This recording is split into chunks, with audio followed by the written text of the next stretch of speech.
Kali ini kita akan mengulas peristiwa besar yang terjadi pada abad ke-15 tepatnya tahun 1445. Ketika pemerintahan tradisional pribumi belum bersentuhan dengan pengaruh kolonial Eropa.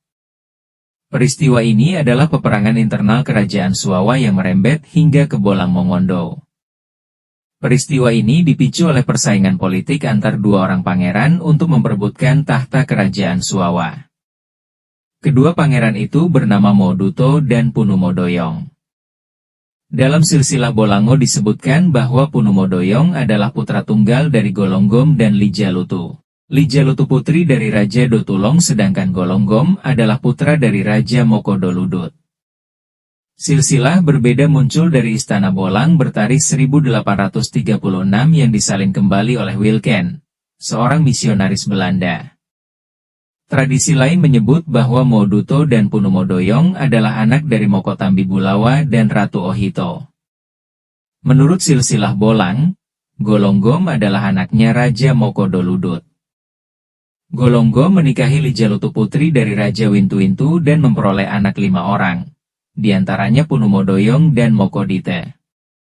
Mokodite inilah yang menurut lisan Suawa disebut sebagai Moduto. Seluruh anak dari Golonggom dan Lijalutu dilahirkan di negeri Kaidipang, akhir abad ke-14 hingga awal abad ke-15. Pada tahun 1445, saat Moduto didaulat sebagai Raja Suawa. Muncul protes dari beberapa petinggi adat Suawa. Mereka lebih suka Punumodoyong sebagai raja. Kelompok ini menolak pemerintahan Moduto dan mendaulat Punumodoyong sebagai Raja Suawa. Perbuatan kelompok ini membuat Moduto dan pendukungnya menyerbu kediaman Punumodoyong. Punumodoyong yang kalah perang, akhirnya eksodus ke negeri Kaidipang bersama 600 prajurit pengawalnya. Di Kaidipang, Punumodoyong meminta bantuan rakyat Kaidipang untuk menyerang Moduto namun ditolak oleh rakyat Kaidipang. Tak mendapatkan bantuan di Kaidipang, rombongan Punumodoyong berlayar ke arah timur menuju Bolang. Saat itu di Bolang, Wantania sepupu dari Punumodoyong memegang jabatan sebagai Raja Bolang. Wantania dilantik oleh Raja Damopoli sebagai Raja Bolang sebab Damopoli akan pergi ke wilayah utara yakni negeri Manado. Pemerintahan Wantania di Bolang ini mendapat penolakan dari kubu pedalaman Mongondo terutama Dumoga. Dumoga adalah negerinya ayah Punumodoyong. Pintu masuk terdekat menuju ke kerajaan Suawa adalah Dumoga. Kini Wantania dan Punumodoyong memiliki kepentingan yang sama. Wantania ingin taklukan Dumoga dan Punumodoyong inginkan tahta Suawa.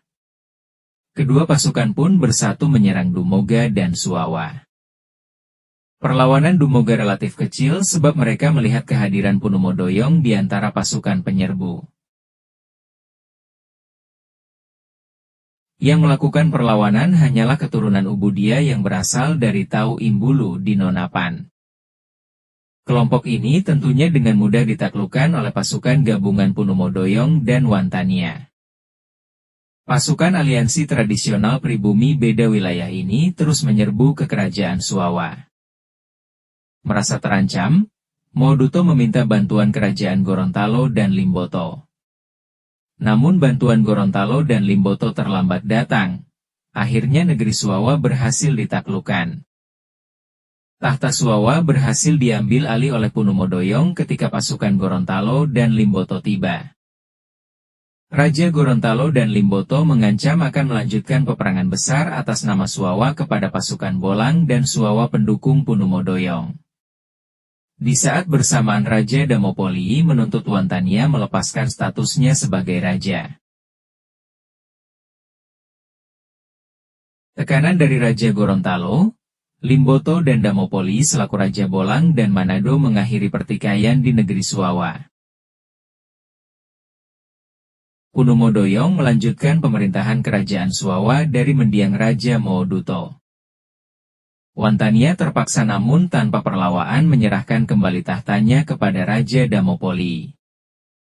Untuk lengkapnya dapat dibaca dalam buku Mukadimah Selebes Utara karya dari Patramoko Ginta yang diterbitkan oleh KBM Indonesia tahun 2024.